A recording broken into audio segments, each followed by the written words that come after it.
복음이면 충분합니다. 아멘. 늘 삶 속에서 복음의 능력을 경험하시길 주님의 이름으로 축복합니다. 제가 메시아의 계별을 보면요, 한 가지 의문이 항상 생겼어요. 그 의문은 무엇이냐면 바로 왜 하나님께서 요셉이 아니라 유다를 통해서 메시아의 계별을 이어가셨는가라는 의문입니다. 왜냐하면 인간적으로 보았을 때요, 요셉이 유다보다 더 훌륭했기 때문입니다. 여러분, 요셉은 어떤 사람이었습니까? 우리가 저번 시간에 보았던 것처럼 이 보디말의 아내가 그를 유혹했을 때에 그가 그것을 거절했잖아요. 이처럼 그 보디발의 아내의 유혹을 거절한다는 것은 여러분 어떤 의미입니까? 요셉에게 있어서 그가 지금 노예로 팔려왔잖아요. 근데 그 유혹을 받아들이면 어떻게 되는 겁니까? 자신이 원하는 것을 이룰 수 있는 거예요. 요셉이 어떤 소망을 갖고 살았습니까? 나 아버지 집으로 돌아가고 싶다.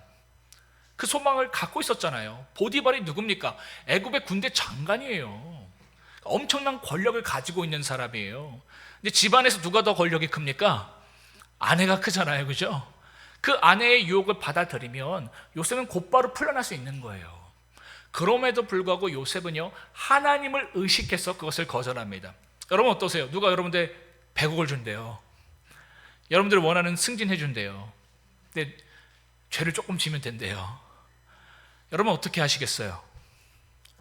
그 거절하실 수 있으시겠습니까?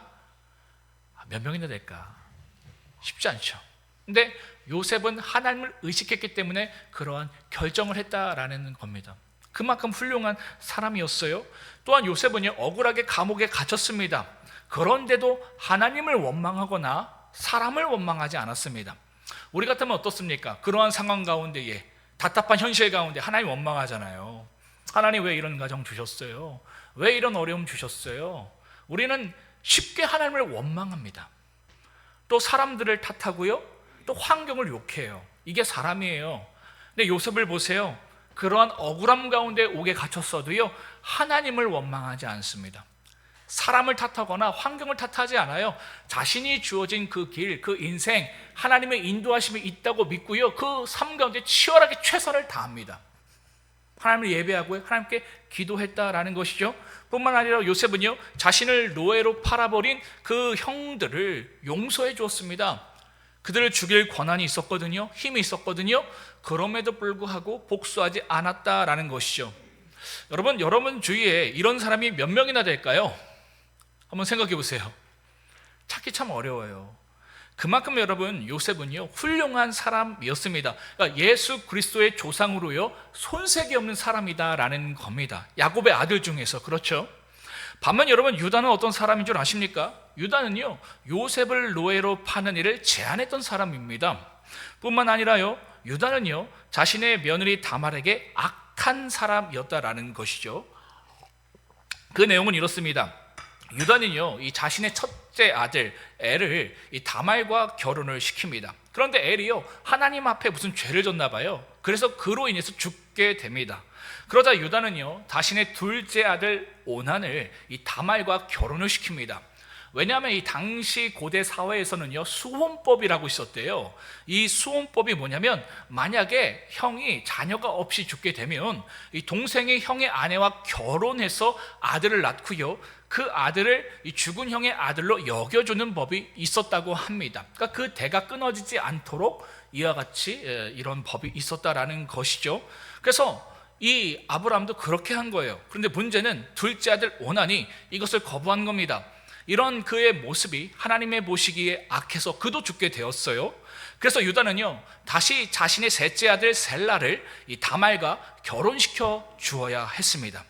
그런데 유다는요, 이 막내 아들마저 잃을까봐, 죽게 될까봐 두려워서 셀라가 아직 어리니까 나중에 이 셀라가 크면 결혼시켜 줄게 라고 핑계를 대면서 다말과의 결혼을 시켜주지 않았습니다.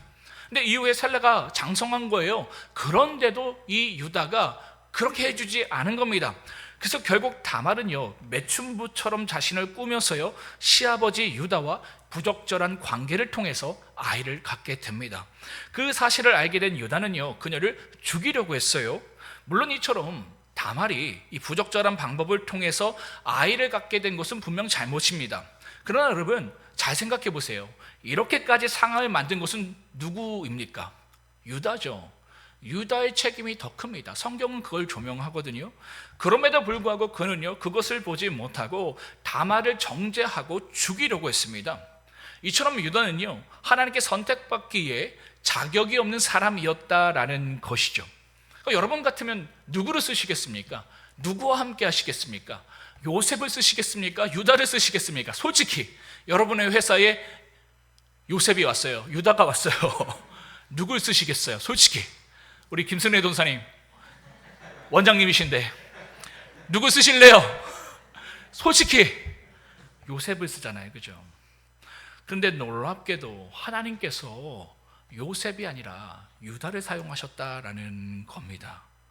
그렇다면 왜 하나님께서 이처럼 훌륭한 요셉이 아니라 자격 없어 보이는 유다를 선택하셔서 그를 예수 그리스도의 조상이 되게 하셨을까요? 성경은 이 질문에 대해 직접적으로 답을 주지는 않습니다. 그러나 성경 안에서 나타나고 있는 이 신앙의 원리를 통해서요, 우리는 어느 정도 그 이유를 생각해 볼 수 있습니다. 그 이유는 첫째, 유다에게 연약함과 부족함이 있었기 때문입니다. 여러분, 성경에서요, 하나님께서 택하고 사용한 사람들의 공통점이 무엇인지 아십니까? 우리 요즘 새벽에 뭘 배워요? 아브라함 배우죠? 아브라함 굉장히 믿음의 조상 같았잖아요. 근데 아브라함이 그런 사람 같습니까? 그렇지 않죠. 엉망이죠. 기도는 어땠습니까? 엉망이었잖아요. 그러니까 여러분, 성경을 보면 참 놀랍게도 하나님께서 택해서 사용하신 사람들의 공통점은 뭐냐면 대부분 다 연약하고 부족한 사람이었다라는 겁니다. 아닌 사람이 있었습니까? 거의 대부분 다 그런 사람이었잖아요. 한마디로 하나님이 선택하여 사용하시기에는 적합해 보이지 않고 자격 없어 보이는 사람들이었다라는 겁니다. 왜일까요? 우리 안에 있는 이 연약함이, 우리의 부족함이 우리로 하여금 나 자신을 의지하지 않게 만들기 때문입니다. 이 세상을 의지하지 않게 하기 때문이다라는 것이죠. 하나님을 더욱더 의지하게 만든다라는 겁니다. 무엇이요? 우리 안에 있는 연약함과 부족함이. 그러니까 늘 말씀드리는 것처럼 가지는 그냥 할 일은 포도나무에 붙어 있으면 되는 거예요. 그러면 저절로 가지가 공급해서 열매를 맺는 겁니다. 그러니까 우리가 잘나서 맺는 거 아니에요. 우리가 하나님을 의지하고 하나님께 붙어 있을 때에 우리의 삶과 내 능력이 나타나고 열매가 맺어진다라는 것이죠. 그럼 누가 하나님께 잘 붙어 있습니까? 연약한 사람이요. 의지하는 사람이요. 그래서 주님께서 뭐라고 말씀하셨어요? 천국에 누가 들어간대요? 어린아이 같은 자가 들어간대요. 어린아이는 어떤 속성을 갖고 있습니까? 의지하는 속성을 갖고 있어요. 엄마, 엄마, 엄마, 엄마, 아빠, 아빠, 아빠, 아빠 수시로 불러요. 근데 여러분, 내가 훌륭하다고 생각한다면 하나님 의지하겠습니까? 안 하죠. 다 내가 하려고 해요. 그렇기 때문에 능력이 나타나지 않는다라는 겁니다. 이처럼 하나님께서는요, 우리 안에 연약함과 부족함이 가득할 때에 우리를 불러주세요. 왜? 우리가 의지할 수 있으니까. 우리에게 주신 은혜를 은혜로 알 수 있기 때문에 하나님께서 이처럼요, 연약하고 부족한 유다를 선택하셨다라는 겁니다. 하나님께서 은혜 주시고 계시거든요. 근데 내가 조금이라도 잘난 구석이 있으면 여러분, 인간은 어떻게 하는지 아십니까? 자신의 공로로 여겨요, 그것을. 내가 그나마 그렇게 자격이 있어서, 내가 그렇게 능력이 있어서 이러한 은혜를 내가 누리는 거지, 값없이 주신 그 사랑을요, 그냥 당연한 것으로 여겨버립니다. 이것이 인간입니다. 근데 우리 안에 가능성이 없으면 없을수록, 부족하면 부족할수록 우리에겐 어떤 모습이 나타나는 겁니까? 그냥 모든 게 다 은혜인 거예요. 매 순간이 은혜가 되는 겁니다. 그래서 하나님께서 이처럼 연약하고 부족한 유다를 선택하셨다라는 것이죠. 둘째로 하나님께서 왜 유다를 선택하셨는가? 그것은요, 유다에게 회개의 모습과 회개의 열매가 있었기 때문입니다. 앞서 말씀드린 것처럼요, 유다의 며느리 다말이 정상적이지 않은 방법으로 자신의 아이를 갖게 된 것은 분명 문제였습니다. 그래서 그녀를 이 유다가 죽이려고 했던 거예요. 그러나 그는 처음에는 그렇게 하지 못했지만 결국 이 며느리 다말의 죄보다 자신의 죄를 더 큰 죄로 볼 수 있었습니다. 그래서 다음과 같은 회개의 고백을 그가 할 수 있었던 거예요. 다 함께 창세기 38장 26절 상반절을 읽도록 하겠습니다. 시작. 유다가 내가 그를 내 아들 셀라에게 주지 아니하였음이로다 하고, 무엇입니까? 며느리 다말이 아니라 자신이 틀렸고 자신이 문제였다라고 지금 유다는 사람들 앞에서 고백하고 있는 겁니다. 여러분, 이 다말의 행동은요 분명 문제가 있는 행동이었습니다. 그럼에도 불구하고 유다는요 이 상황 속에서 다말의 죄보다 자신의 죄를 더 큰 죄로 보았고 그 죄를 사람들 앞에서 인정하고 회개했던 것이죠. 여러분, 사람이 이럴 수 있습니까? 이 쌍방의 과실이에요. 여러분 운전해 보셨잖아요, 그죠? 상대가 한 70 잘못했고 내가 한 30 잘못했어요. 뭐 반대의 경우에도 내가 70을 잘못했어요, 상대가 30을 잘못했어요. 네, 여러분 어떠세요? 그 가운데 내 죄를 보세요. 아, 내가 잘못했습니다. 아유, 제가 이런 상황에서 끼어들면 안 되는데 죄송합니다, 이렇게 합니까? 왜 당신이 들어와서 그죠? 나에게 과실이 70%가 있어도 상대의 그 30%를 보고 정죄하고 판단하는 것이 인간이다라는 겁니다. 이 부부와의 관계에서도, 사람들의 관계에서도 동일하죠. 나에게 70의 잘못이 있어요. 근데 상대의 30의 잘못을 바라보면서 정죄하는 것이 인간입니다. 근데 유다는요 처음엔 그렇게 갔어요. 그래서 다말을 죽이려고 했어요. 그런데 결국은 그는 자신의 죄를 볼 수 있었습니다. 그래서 이렇게 고백할 수 있었던 거예요. 사람들 앞에서 다말이 틀린 것이 아니라 내가 틀린 것이다, 이렇게 고백할 수 있었다. 이 회개의 능력, 회개의 영성이 유다에게 있었다라는 것이죠. 유다의 이런 모습은요 이후에 애굽의 총리가 된 요셉 앞에서도 보여집니다. 요셉이요 자신의 이 정체를 숨기고 형들을 테스트하기 위해서요 이 막내 이 베냐민의 이 자루에 몰래 은자를 넣어놓거든요. 그리고 그들 모두를 도둑으로 몰았습니다. 여러분, 보통 이런 상황 가운데서 사람들은 어떻게 반응합니까? 동생 베냐민을 다그치잖아요, 그죠? 너 이거 왜 훔쳤어? 너 왜 그런 거야? 다그칩니다.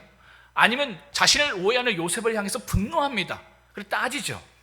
둘 중 하나를 한다라는 겁니다. 여러분도 동일하게 한번 생각해 보세요. 이런 오해 가운데 내가 있었을 때에 여러분들은 어떻게 반응하겠습니까? 너 왜 훔쳤어? 자초지종을 물어보지 않고 따지잖아요.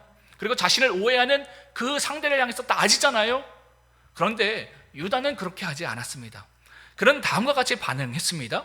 다 함께 창세기 44장 16절을 읽도록 하겠습니다. 오늘 우리가 읽은 본문이었죠? 시작! 유다가 말하되 우리가 내 주께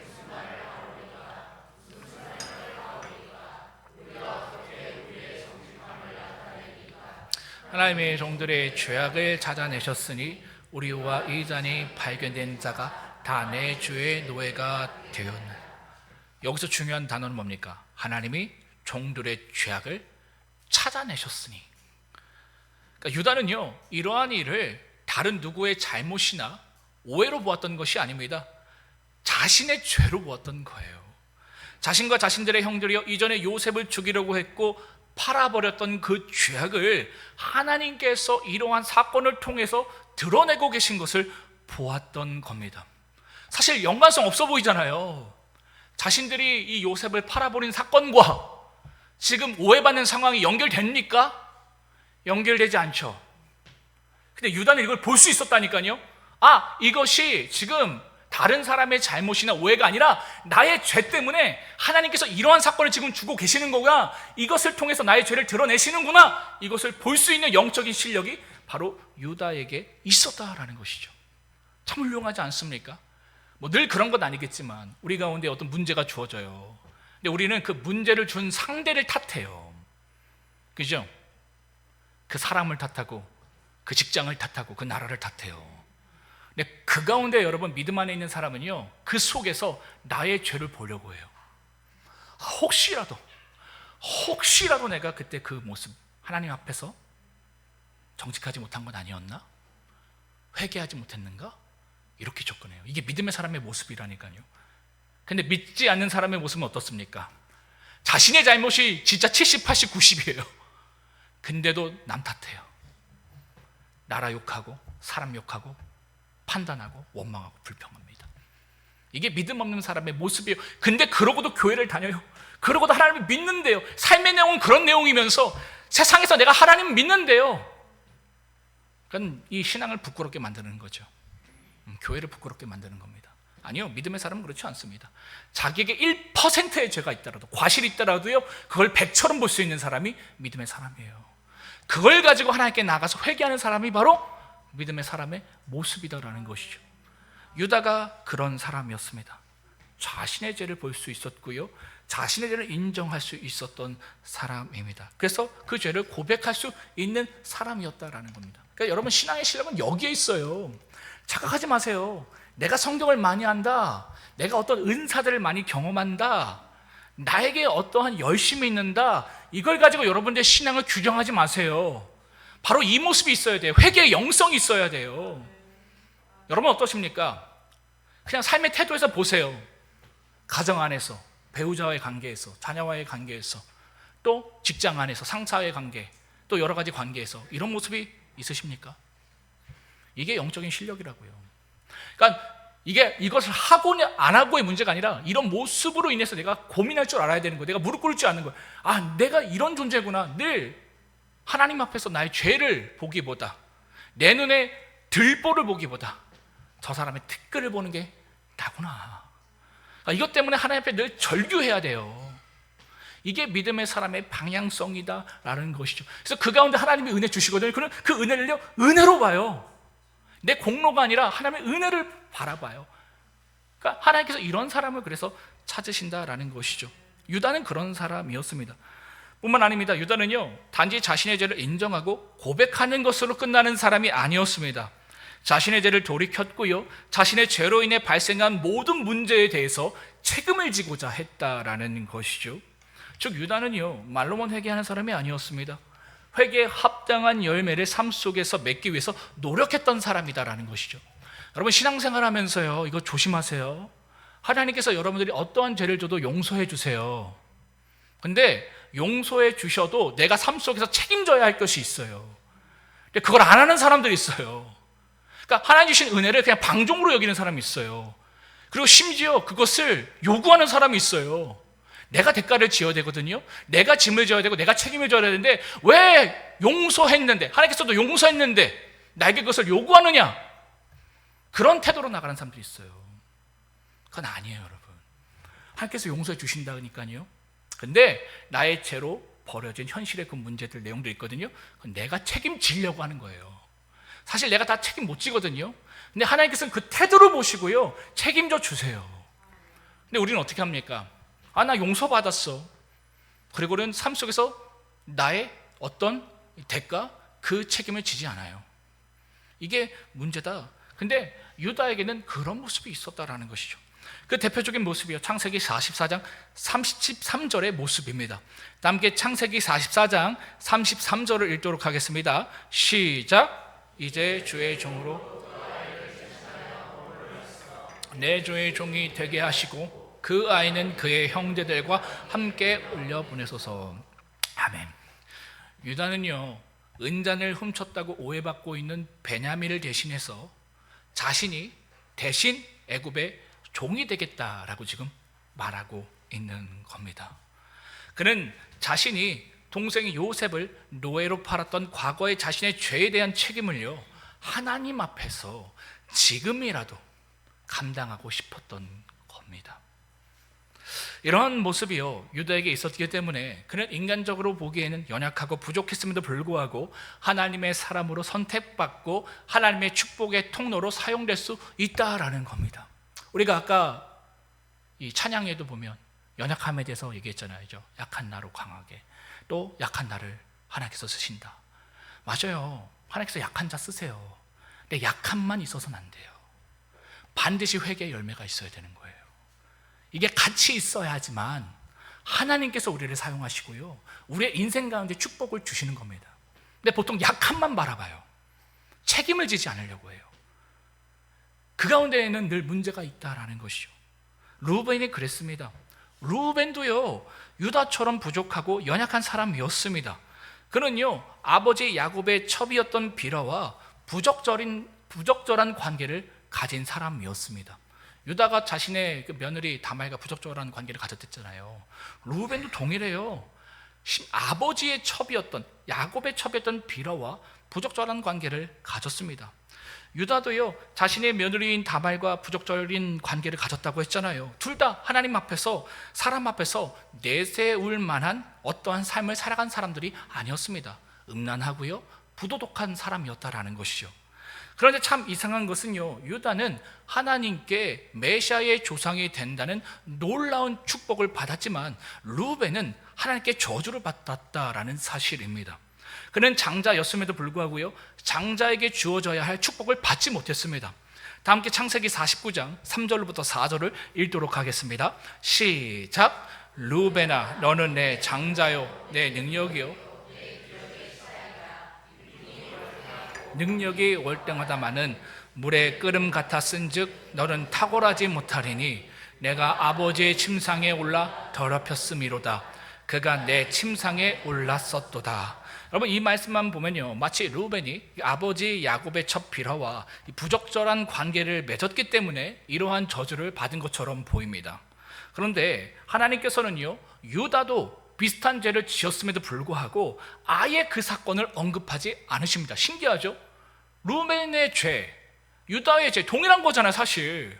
근데 유다에게는 이 죄를 언급하면서 저주하시는데 유다에게는요, 아예 이 사건을 언급하지 않아요. 그리고 유다에게 다음과 같은 축복의 말씀을 하십니다. 다 함께 창세기 49장 10절을 읽도록 하겠습니다. 시작. 그가 유다를 떠나지 아니하기를 실로가 오게까지 이르리니 그에게 모든 백성이 복종하리로다. 아멘. 여러분, 왜 이런 차이가 있는 것일까요? 그것은요, 같은 죄인이지만 한 사람은 회개했고 한 사람은 그렇지 못했기 때문입니다. 회개에 합당한 열매를요, 삶 속에 맺지 못했기 때문이에요. 그 차이가 결국 전혀 다른 결과를 가져온 겁니다. 연약해도 괜찮다니까요, 실수해도 괜찮다니까요. 근데 반드시 우리에게 뭐가 있어야 된다고요? 회개의 열매가 있어야 한다라는 것이죠. 아까 일부러 요셉이 형들을 시험하기 위해서 이 베냐민의 자루에 은잔을 넣고 도둑으로 몰았다고 했잖아요. 그때 유다는 여러분 어떻게 반응했다고 했습니까? 누구를 탓하거나 변명하지 않았다니까요. 그 가운데 자신의 죄를 발견하고요, 그 죄를 고백할 뿐만 아니라 그러한 죄에 대한 책임까지 지라고 했던 모습, 그 모습이 유다에게 있었다라는 것이죠. 그런데 여러분, 같은 상황이에요. 근데 여러분, 루벤이 이 상황 가운데서 어떻게 반응하는지 아십니까? 다 함께 창세기 42장 22절을 읽도록 하겠습니다. 시작. 루벤이 그들에게 대답하여 이르되 내가 너희에게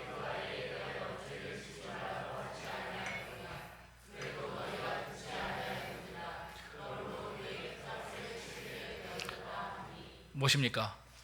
이러한 문제 앞에서 자신의 죄를 발견하고 그 죄를 고백하며 자신의 죄에 대한 책임을 지라고 한 것이 아니라 뭐 했대요? 남 탓만 했다라는 겁니다. 또한 그는요, 아버지 첩과 부적절한 관계를 맺었음에도요, 그 죄에 대해서 회개하는 모습을 보여주지 않습니다. 유다는 그런 모습 보여주잖아요. 다말과의 관계 안에서 나 잘못했어, 내가 틀린 거야 인정하는데요, 루벤은 그런 모습이 보여지지가 않습니다.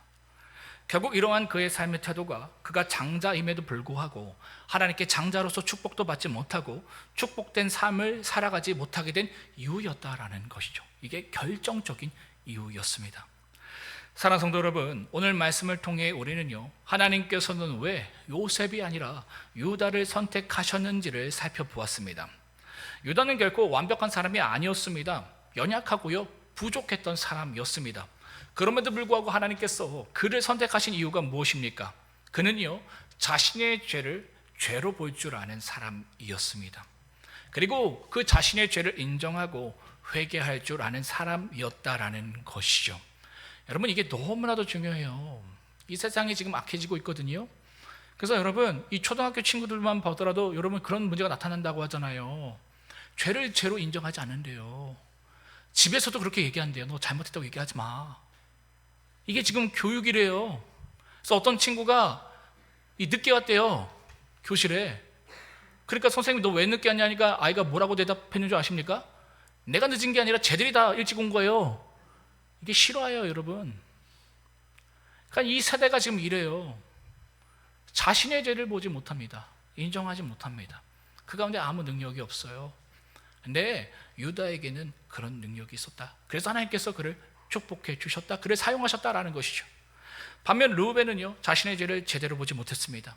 그는 자신의 죄를 인정하고 돌이키기보다는요, 늘 자신의 죄를 변명하고 남을 탓하며 살아갔습니다. 내가 이렇게 된 이유는 다 이유가 있어. 저 사람 때문이었어. 그런 환경 때문에 내가 이렇게 되었어. 늘 이처럼 변명하고 탓하며 살아갔다라는 것이죠. 그래서 결국 그는요, 삶 속에서 하나님의 축복을 온전히 누리지 못하게 되었던 겁니다. 여러분, 하나님께서 찾으시는 사람은 완벽한 사람이 아닙니다. 실수하지 않은 사람이 아니에요. 여러분, 그러려고 신앙생활 하십니까? 그러지 마세요. 아브라함도 실수했고요, 아브라함도 연약했어요. 그럴 수 있다니까요. 하나님께서 찾으는 사람은 누구냐면요, 실수 안 하는 사람이 아니라 자신의 죄를 인정하고 겸손히 하나님 앞에 나와 돌이키는 사람이다라는 것을 여러분 잊지 마시길 바랍니다. 우리 더봉교회 핵심 철학이 뭐예요? 더봉교회 이 뜻이 뭐라고요? 직면이라고요. 직면. 이전까지 내가 직면하지 못했어요. 근데 더봉교회에서 우리 뭘 하자고요? 직면하자고요. 내가 하나님 앞에서 회개하지 못했던 것, 내가 우상 삼았던 그것, 나의 아집과 나의 틀과 나의 고집, 나의 그 상처로 말미암아 보지 못했던 거, 여기서 보자라는 겁니다. 근데 그것만 보면 힘드니까 뭐예요? 사랑으로 함께 보자. 우리 공동체 안에서 서로를 붙들어주면서 기도하면서 보자. 근데 여러분, 아무리 사랑을 보여줘도요, 이게 사실 힘들어요. 아픈 거예요. 근데 우리가 이거 하자고 모인 겁니다, 여러분. 다른 훌륭한 거 많거든요. 뭐 선교도 해야 되고 전도도 해야 되고 많은 것 해야 되는데 이것부터 하자라는 거예요. 왜? 여기에 복음의 능력이 있으니까. 내가 나의 죄를 깨달아 알지만 내가 주님께 가서 그 십자가를 붙들고 그 은혜를 경험함으로 말미암아 그 은혜로 우리가 승리할 수 있으니까. 근데 이게 안 되는 상태에서는요, 십자가와 연결될 수가 없는 거예요. 하나님의 은혜를 공급받을 수가 없는 겁니다. 내가 죄인인지도 모르는데. 바울의 능력은 어디서 나타난 겁니까? 내가 죄인 중에 괴수다, 그렇게 고백할 수 있는 그 실력이 그에게 있었기 때문이에요. 그래서 그에게 하나님의 능력이 나타나는 겁니다. 근데 이게 안 된다니까요. 오늘날의 교회와 성도들이 이게 안 돼요. 그냥 내 귀에 좋은 그 설교를 따라가고요, 내 마음에 좋은 그것을 추구하면 나아갑니다. 그 가운데 아무 능력이 없는 거예요. 그 현실이 지금 이 시대 가운데 나타나는 것도 아니겠습니까? 그래서 우리가 지금 뭐 하자는 거예요? 직면하자라는 거예요. 하나님의 말씀으로 직면하자. 직면만 하면 아프니까 우리가 참 부족하지만 우리의 연약한 그 사랑으로 서로 사랑해주고 붙들어주자. 포기하지 말아주자. 나도 사실 나를 용납하지 못하고 내 가족도 용납하지 못했는데 내가 누구를 용납해요? 그럼에도 불구하고 우리가 매일매일 하나님의 말씀과 기도로 말미암아 그 사랑을 구하고 그 사랑을 가지고 나를 용납하며 내 가정을 품으며 더 나아가서 우리 지체라도 품자. 뭐 열방까지도 아니에요, 여러분. 저기 뭐 아프리카도 아니에요. 그냥 우리 교회 이 지체, 몇 명 안 되는 이 지체만이라도 우리 바라보면서 사랑해 주자, 붙들어 주자. 근데 여러분, 그게 되십니까? 몇 명도 안 되는데 여러분, 서로의 이름을 좀 아세요? 그 사람을 위해서 기도하면 이름을 모를 수가 없어요. 우리가 지금 뭐 100명, 200명, 300명, 500명 되었습니까? 우리가 큰 교회 있을 땐 그랬잖아요. 교회가 사랑이 없어. 이렇게 작은 곳에 왔는데 그 사람이 이름도 몰라요. 지금 내가 사랑이 없는 거예요, 사실은. 나도 사랑이 없으면서 교회가 사랑 없다고 그렇게 외치고 살아온 거예요. 이곳에 오니까 어떻게 되는 겁니까? 여실하게 드러나죠. 나에게 사랑 없는 거예요. 나에게 능력 없는 거예요. 이것을 가지고 울부짖을 줄 알아야 되는 겁니다. 하나님, 제가 다른 게 문제인 줄 알았는데 제가 문제였군요. 그러면 어떻게 시작해야 됩니까? 하나님, 은혜 더하여 주시옵소서. 이 태도가 우리에게 있어야 한다라는 겁니다. 혹시 여러분 안에도 르우벤과 같이 아직도 인정하지 못하고 계속해서 변명하며 합리화하는 죄의 태도는 없으십니까? 만약 그렇다면요, 지금이라도 유다처럼 하나님 앞에서 나의 죄를 바라보고 인정하고 직면하고 돌이킬 수 있기를 바랍니다. 그럴 때 하나님께서는요, 유다를 사용하시고 축복하셨던 것처럼요, 우리 역시 그와 같은 은혜를 삶 속에서 풍성히 누려갈 줄 믿습니다. 여러분, 그런데 이것은요, 우리의 힘으로만 되는 일이 아닙니다. 회개도요, 하나님의 은혜로 되는 거예요. 죄를 깨닫는 것도 하나님의 은혜고 그 죄를 인정하는 것도 하나님의 은혜입니다. 돌이켜 회개하는 것도 하나님의 은혜로 다 되는 거예요. 다윗은 그것을 잘 알고 있었습니다. 그래서 그가요, 밧세바의 아내를 범하고 나단 선지자를 통해서 자신의 죄가 드러났을 때에 그는요 그 가운데 변명하거나 핑계대지 않았습니다. 그는 하나님 앞에 엎드려요 다음과 같이 회개의 기도를 드렸습니다. 다 함께 시편 51편 10절로부터 12절을 읽도록 하겠습니다. 시작. 하나님이여 내 속에 정한 마음을 창조하시고 내 안에 정직한 영을 새롭게 하소서. 나를 주 앞에서 쫓아내지 마시며 주의 성령을 내게서 거두지 마소서. 주의 구원의 즐거움을 내게 회복시켜 주시고 잔하는 심령을 주사 나를 붙드소서. 아멘. 내 속에 정결한 마음 정직한 영을 주시옵소서. 다윗은요 자신의 힘과 결심만으로는 진정한 회개를 할 수 없다라는 사실을 알고 있었습니다. 하나님의 은혜와 긍휼이 있어야 하지만 진정한 회개가 가능하다라는 것을 다윗은 알았던 것이죠. 그래서 자신의 의지나 결단을 붙든 것이 아니라 하나님께 은혜와 긍휼을 겸손히 구했던 겁니다. 오늘 이 시간 우리에게도요 이러한 고백의 모습이 있기를 소망합니다. 오 주님, 내 속에 정결한 마음을 주시고 정직한 영을 새롭게 하여 주시옵소서. 이 고백이 저와 여러분들의 진실한 고백이 될 때에 하나님께서 우리를 새롭게 하시고 구원의 기쁨과 능력을 우리에게 풍성히 채워주실 줄 믿습니다. 바라기는 이 은혜와 회복이요 저와 여러분들의 삶 가운데에 그리고 한 주간의 모든 걸음 가운데에 풍성하게 넘쳐나기를 주님의 이름으로 축복합니다. 말씀을 생각하시면서 정결한 마음 주시옵소서 함께 찬양하고 기도하는 시간 갖도록 하겠습니다.